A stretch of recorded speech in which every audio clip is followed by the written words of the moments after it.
Welcome back. Big news for baby boomers everywhere. Millennials are better with their money.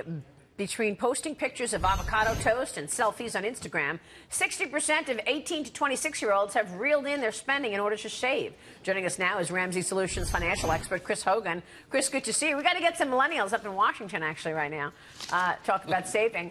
Why are millennials saving more than previous generations? Well, I think, Maria, as they look at it, they've been the product of seeing some baby boomers go through some struggles and some hard times. So I think hopefully the information you and I are putting out there is starting to get their attention, and they're really starting to begin to take notice.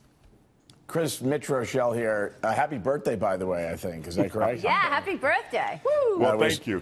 We're celebrating here with some candy corn. The thing I focus on is the housing market, and if they're saving, do you think they will have saved enough to be greater participants in housing?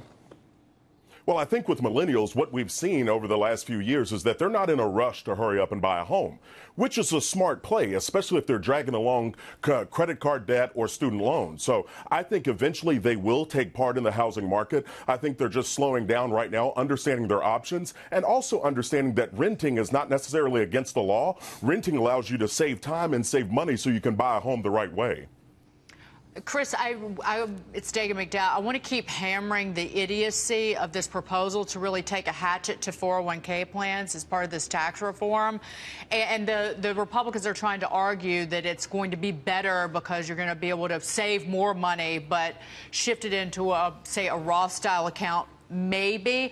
But related to this segment, $2,400 is the limit that the Republicans have talked about, down from $18,000 for your 401k. Well, 43% of workers between 25 and 34 years of age make 401k contributions above that $2,400 mark. So there is a lot of saving, and this proposal by these Republicans, assuming it's in the tax bill, would hurt younger people too.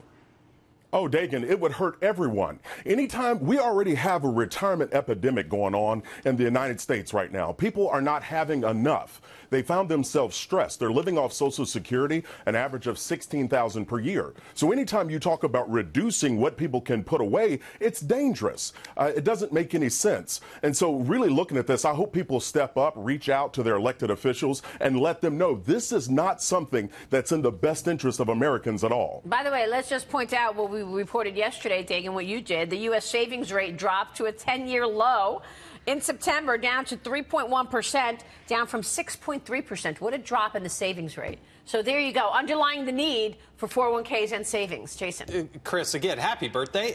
Jason Chaffetz here. If you are a millennial and you're saying, hey, everybody else is saving, maybe I should be saving, where should they put that savings? Where should they invest that money?